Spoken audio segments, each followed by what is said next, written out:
আসসালামু আলাইকুম, welcome back to my channel Manjuara kitchen and lifestyle.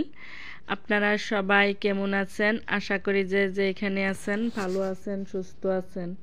আল্লাহর রহমতে আমিও ভালো আছি। মঞ্জুয়ারা কিচেন অ্যান্ড ব্লগে আরেকটি নতুন ভিডিওতে আপনাদের সকলকে ওয়েলকাম জানাই। সকাল সকাল এত কুয়াশা পড়েছে, কাছের মানুষগুলো চেনা যাচ্ছে না। সকাল 8টা বাজে, তবু কুয়াশা এখনও কাটেনি। সকাল 6টাতে আরও বেশি কুয়াশা ছিল। আমি আমার ঘরের সামনে ভিডিওটি করেছি। সকালে কুয়াশা দেখতেও ভালো লাগে। আমি সকাল সকাল চা খেয়ে নিয়েছি। চা খেয়ে কাজ কাম সেরে দুপুরে রান্নাতে চলে এসেছি। দুপুরে রান্নার জন্য 4টা ডিম সিদ্ধ বসিয়ে দিচ্ছি। আর ডিম সিদ্ধতে অল্প লবণ দিয়েছি। লবণ দিলে ডিমের খোসা ছাড়ানোর সময় খুবই সহজে খোসাগুলো উঠে যায়। আর ডিমের খোসাগুলো আমি এখন ছাড়িয়ে নিচ্ছি। একটা ডিম খোসা ছাড়িয়ে আমি বাটিতে রাখার লগে লগে মারি ফুল টপ করে খেয়ে ফেলেছে একটা। এখন 3টা রয়েছে, জানি না এই 3টার কি হাল হয়।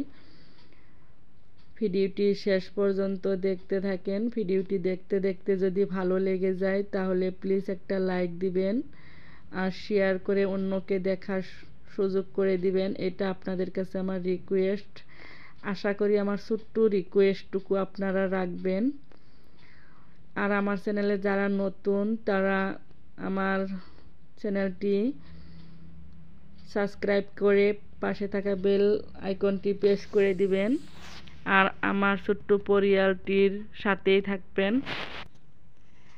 আমি ডিমের খোসা দিয়ে ডিমের মাঝখানে আমি এইভাবে চির করে দিয়েছি, যাতে ডিম ভাজার সময় ছিটে গায়ে না পড়ে আর মশলাগুলো যাতে ভিতরে ঢুকে। আমি ডিমগুলো হালকা ভেজে নিব অল্প হলুদ গুঁড়ো দিয়ে। ডিমগুলো বেশি ভাজবো না, হালকা করে ভাজবো। বেশি ভাজলে ডিমের উপরের অংশটা শক্ত হয়ে যায়, খেতে ভালো লাগে না। ডিমগুলো ভাজা হয়ে গেছে, এখন তুলে নিব। আর এই তেলের মধ্যে দিয়ে দিব পেঁয়াজ কুচি।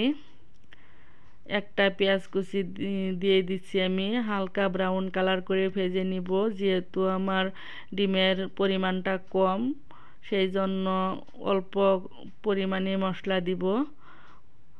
আর রসুন থেতো করে রেখেছিলাম, সেই রসুনটুকু এখানে দিয়ে অল্প ভেজে নিব। এখন অল্প পানি দিয়ে আমি মশলাগুলো দিয়ে দিব, যাতে মশলাগুলো পুড়িয়ে না যায়, সেই জন্য আগে আমি পানি দিয়ে দেই। এখানে দিয়েছি 1 চা চামচ মরিচের গুঁড়া, 1/2 চা চামচ হলুদ গুঁড়া আর 1/2 চা চামচ ধনিয়া ও জিরার গুঁড়া একসাথে মিক্স করে রেখেছিলাম। আর স্বাদ মতো লবণ দিয়েছি। মশলাগুলো হালকা কষিয়ে নেওয়ার পর ডিমগুলো এখানে দিয়ে দিচ্ছি। এখন লাড়াচাড়া করে আমি ডিম আর মশলা কষিয়ে নিব ভালো করে। ফেসবুক থেকে যারা দেখছেন তারা আমার পেজটি ফলো করবেন আর লাইক দিবেন। যাদের মনে নাই তাদেরকে আমি মনে করিয়ে দিলাম লাইক দিতে।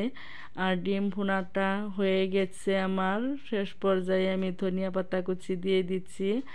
আর এইখানে শুটকি ভর্তা করছি। আমি শিলপাটাতে বাটি নেই, আজকে আমি দিস্তাতে শুটকি ভর্তাটা করে নিছি। এইভাবে ভর্তাটা করলে বেশি ভালো লাগে খেতে। এই ছিল আমাদের দুপুরের খাবার, শুটকি ভর্তা, সিম, আলু, লাউ শাক দিয়ে চচ্চড়ি করেছিলাম, সেই চচ্চড়ি আছে, আর ডিম ভুনা, সাদা ভাত।